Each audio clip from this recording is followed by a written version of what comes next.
gostaria de compartilhar com você uma palavra que está no livro de Atos. Atos capítulo 26. Atos capítulo 26, os versos 13 ao 18. Atos 23, os versos 13 ao 18.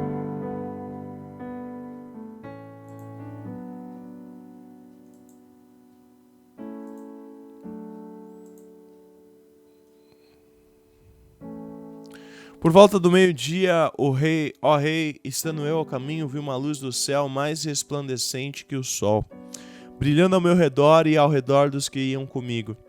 Todos caímos por terra, então ouvi uma voz que me dizia em aramaico: Saulo, Saulo, por que você está me perseguindo? Resistir ao aguilhão só lhe trará dor. Então perguntei: quem és tu, Senhor? Respondeu o Senhor: sou Jesus, a quem você está perseguindo. Agora, levante-se, fique de pé. Eu lhe apareci para constituí-lo servo e testemunha do que você viu a meu respeito e do que lhe mostrarei. Eu o livrarei do seu próprio povo e dos gentios aos quais eu envio, para abrir-lhes os olhos e convertê-los das trevas para a luz e do poder de Satanás para Deus, a fim de que recebam um perdão dos pecados e herança entre os que são santificados pela fé em mim. Hoje eu quero falar com você sobre a vida do apóstolo Paulo. O tema que nós podemos dar a essa mensagem é um exemplo a ser seguido. Na quinta-feira passada nós falamos sobre o espinho na carne. E o apóstolo Paulo, ele tinha um espinho na carne que ele relata na sua palavra. E nós compartilhamos ali o que poderiam ser espinhos na nossa carne hoje. Talvez perseguições, talvez tentações, enfermidades. E nós compartilhamos um pouco ali de como vencê-las ou como superá-las. E eu gostaria hoje de focar na vida dele, no testemunho de vida do apóstolo Paulo. Tenho certeza que quando você observa a vida do apóstolo Paulo, você fica entusiasmado, você tem vontade. Poxa, Paulo era um cara legal, um cara que eu gostaria de seguir o exemplo. E a gente admira o quanto ele conseguiu realizar, o tamanho do reflexo até hoje que Paulo traz na vida da igreja, no modo de ser, no modo de pensar. E nós sim devemos olhar e aprender com ele. Contudo, o mais importante não são as estratégias, e sim os princípios presentes na sua vida. E aqui eu abro um parênteses e digo, imagina Paulo hoje em dia. Se Paulo fez tudo o que fez, sem nenhum recurso, sem nenhum meio, imagina o que ele faria com tanto que a gente tem. Tantas possibilidades, tantos meios, internet, isso, aquilo. Os princípios trabalham o que há no nosso interior para que reflitam em nosso exterior como estratégias. Hoje, muitos se dizem apóstolos, muitos dizem que querem seguir esse chamado, mas não aceitam largar o conforto para enfrentar o que Paulo enfrentou. Se eu te pergunto, você admira Paulo? Você responde sim. E você faria o mesmo que Paulo fez? Aí a resposta já fica um pouco mais complicada de ser sim. Tudo que Paulo fazia era para ganhar almas. Ele tinha esse desejo. E a igreja é a única organização que existe para quem está lá de fora dela. É como o hospital. O hospital não é para aqueles que estão super bem. O hospital é para aqueles que estão cansados. O hospital é para aqueles que estão doentes. No livro também de Atos, capítulo 26, 17, diz que Paulo foi tirado do meio dos gentios e enviado de volta para eles. Segundo a experiência de Paulo, a pessoa mais importante na igreja depois de Jesus é o visitante, ou também aquele que é novo na fé. E você vai entender o porquê disso. Paulo, ele amava a Cristo. Paulo, ele desejava a Cristo. 2 Coríntios capítulo 5, verso 14 diz: o amor de Cristo nos constrange. Para Paulo, o que fortalecia era o amor de Cristo ao ponto de ser constrangido, no sentido aqui de ser impulsionado.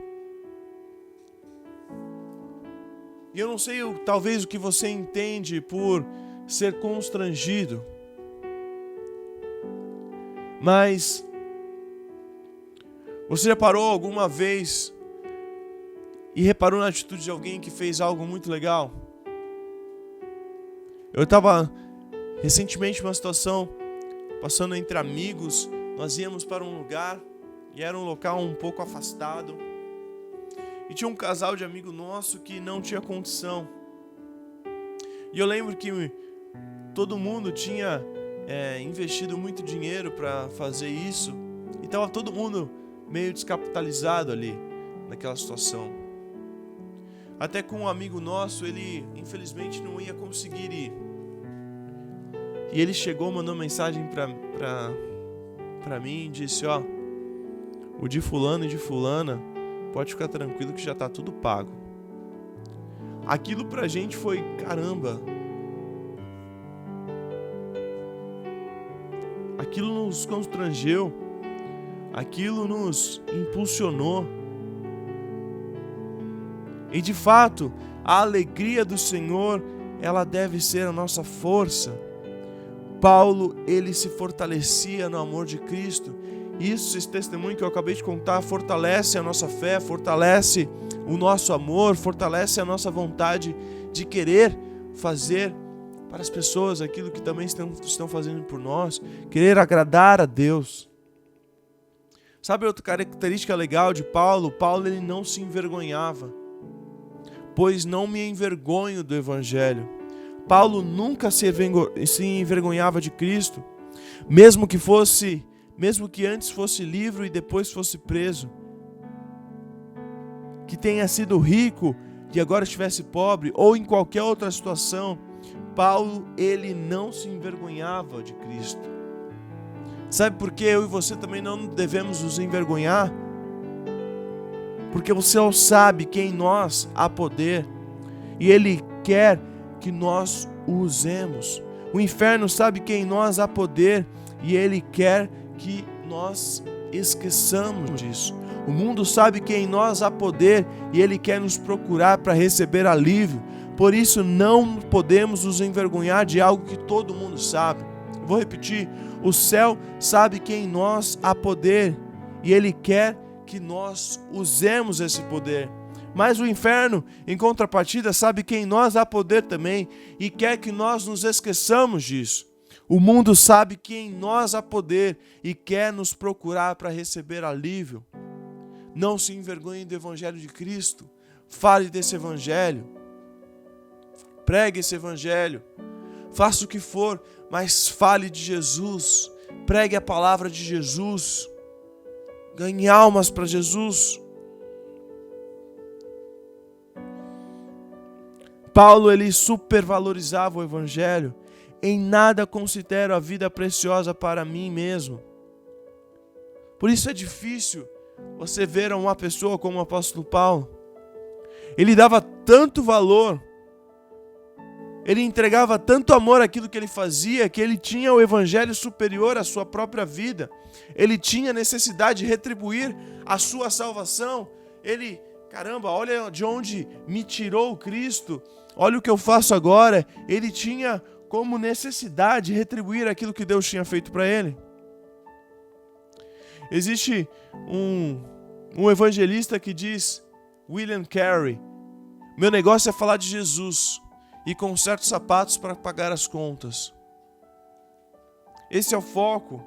Hoje em dia, a gente vê mais pessoas preocupadas em só ganhar dinheiro, em ajuntar bênçãos aqui na terra, ajuntar dinheiro aqui na terra, e as coisas de Jesus ficam para trás.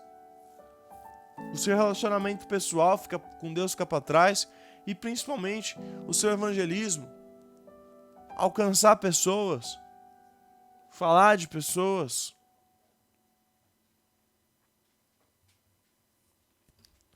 E você não precisa de um grande gesto para fazer isso, para falar de Jesus. A gente aprende na vida do apóstolo Paulo que pequenos gestos geram grandes resultados. Fiz-me de tudo para com todos, a fim de salvar alguns. 1 Coríntios 9. Esta estratégia sem amor seria hipocrisia. Paulo, ele sacrificou as suas vontades, Paulo sacrificou as suas preferências muitas vezes para ganhar vidas para Jesus. E o que a gente mais vê hoje na igreja é o próprio eu. Por exemplo, o visitante fica de lado, os novos convertidos ficam de lado. Um visitante chega na igreja e ele não é bem recebido, com um aperto de mão, dizendo: oi fulano, meu nome é tal, você está aqui na igreja, que Deus abençoe muito a sua vida, se sinta em casa, esta casa é de Deus, que você receba aquilo que você está pedindo em oração, que Deus fale ao seu coração de maneira poderosa. As pessoas entram na igreja e é como se não tivesse acontecido nada. Eu duvido que você gosta de ir em uma loja e você ali está procurando algo para comprar, você foi especificamente naquela loja porque você gosta daquela loja, daquele modelo, não sei. E você está ali olhando e você olha para o lado e vê que a pessoa da loja está sentada mexendo no celular como se não tivesse ninguém ali. Ela te viu, mas ela continua ali, indiferente para você. E você está interessado até na roupa. Eu digo assim porque quantas e quantas vezes já aconteceu isso comigo. Você está ali interessado na roupa, mas aquela situação te deixa tão... Poxa, custava vir aqui falar: oi, tudo bem? Se você precisar de alguma coisa, me dá um toque. E a gente fica... Poxa, quantas vezes eu gostei de algo, tava querendo aquilo, mas fiz questão de não comprar porque hoje, o que custa uma pessoa para ser bem tratada? Parece que você não é nada, parece que você não é ninguém. Então pequenos gestos, eles geram grandes resultados. Por quê? Porque isso deixa a pessoa animada, isso faz com que a pessoa abra os seus olhos.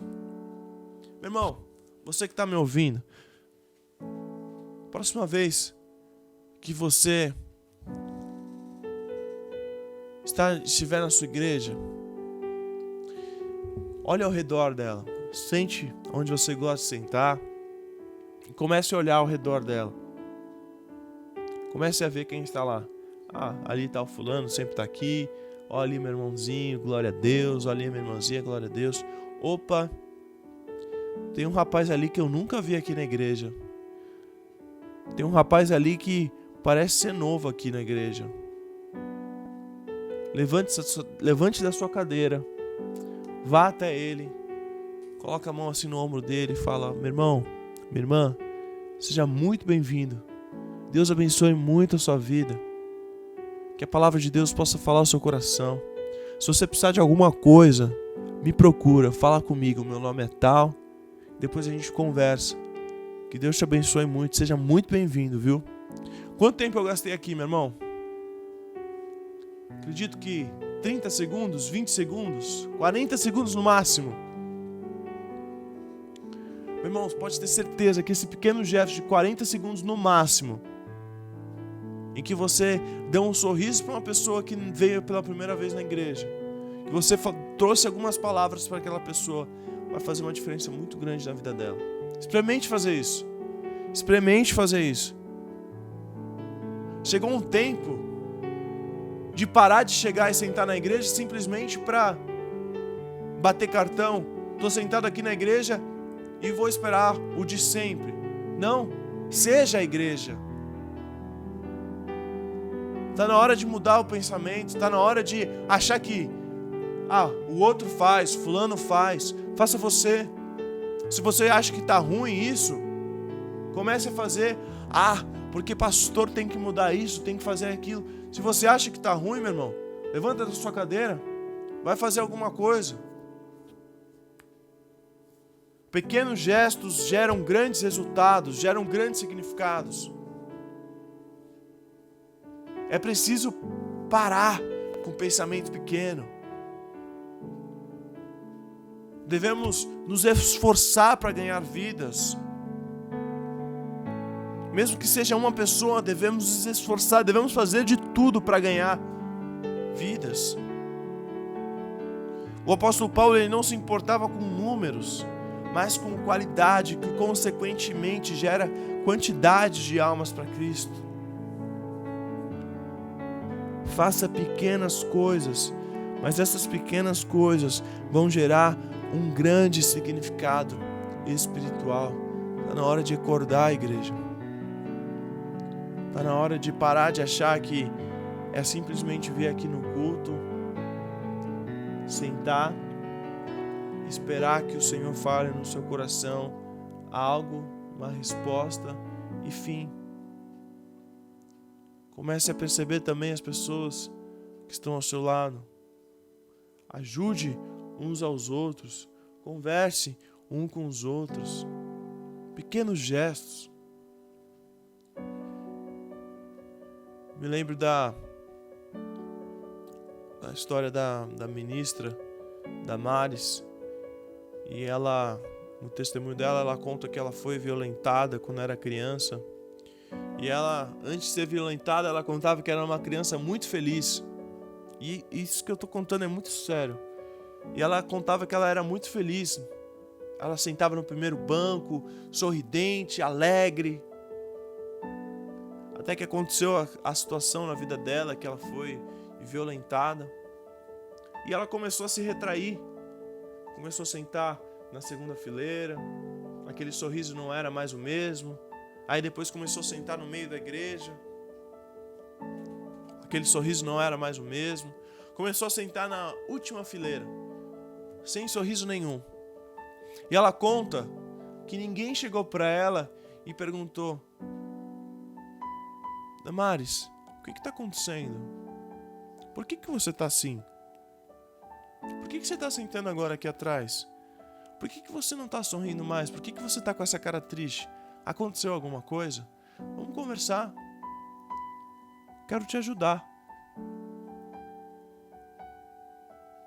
Qual foi a última vez que você fez isso por alguém? Meu irmão, quando você estiver na igreja, olhe para as pessoas. Mesmo que o seu dia também esteja sendo ruim, mesmo que a sua vida esteja complicada também, pare de achar que eu também tô mal. Eu também tô mal, Lucas. Você acha que é assim?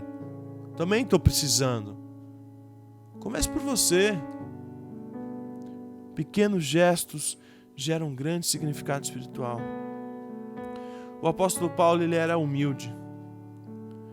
Temos este tesouro em vasos de barro para que a excelência do poder seja de Deus e não de nós.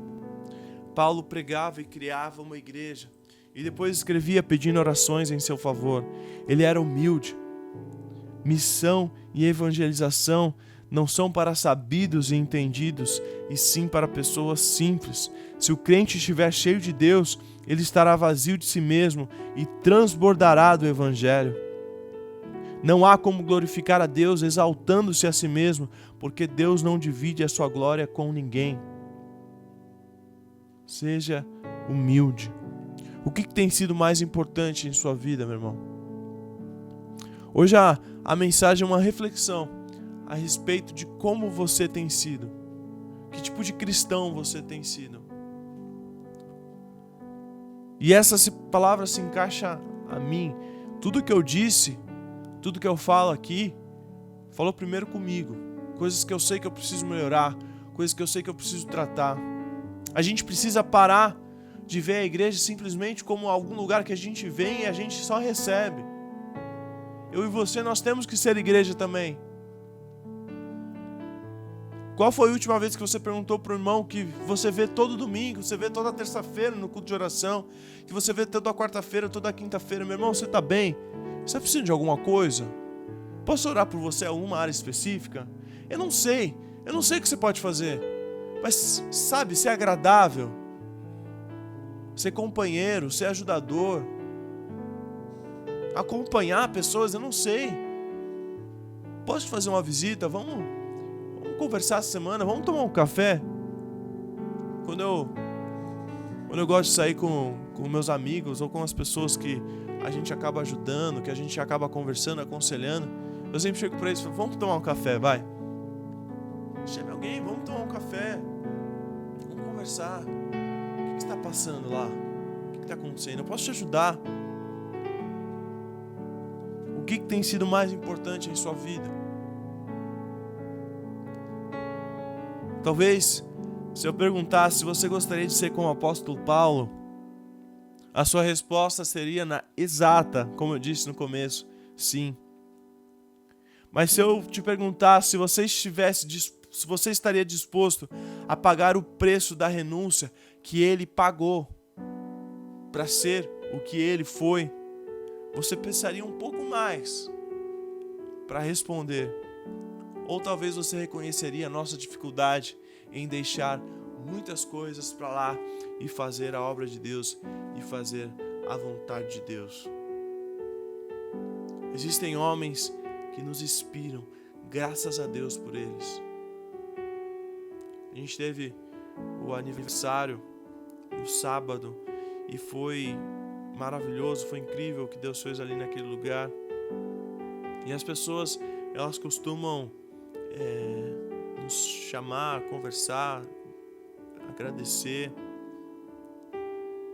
E elas sempre falam, poxa, seu avô, o pastor Natanael Rinaldi, foi alguém que... Isso alegra o nosso coração, não porque ele foi um grande homem de Deus, mas porque ele entendeu a essência. Por que a pessoa ela é tão admirada assim? Meu avô, ele começava o dia, não sei, 5h30, 5 horas da manhã, fazia o seu estudo devocional, lia a Bíblia, se preparava, vinha para a rádio, fazia o programa, saía da rádio, evangelizava, fazia discipulado, ou ele ia em alguma casa de algum irmão. E as pessoas, a vida dele era essa, viver por evangelho.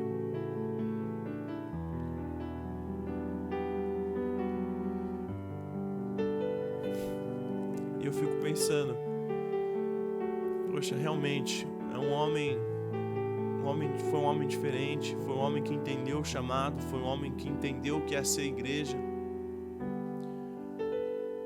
Mas as pessoas, elas se lamentam, poxa, não existem mais homens como ele, não existe mais pessoas assim. E quando eu escuto isso, eu fico pensando, você tem um exemplo, você tem ali, você sabe o que fazer. Por que você não consegue também começar a fazer?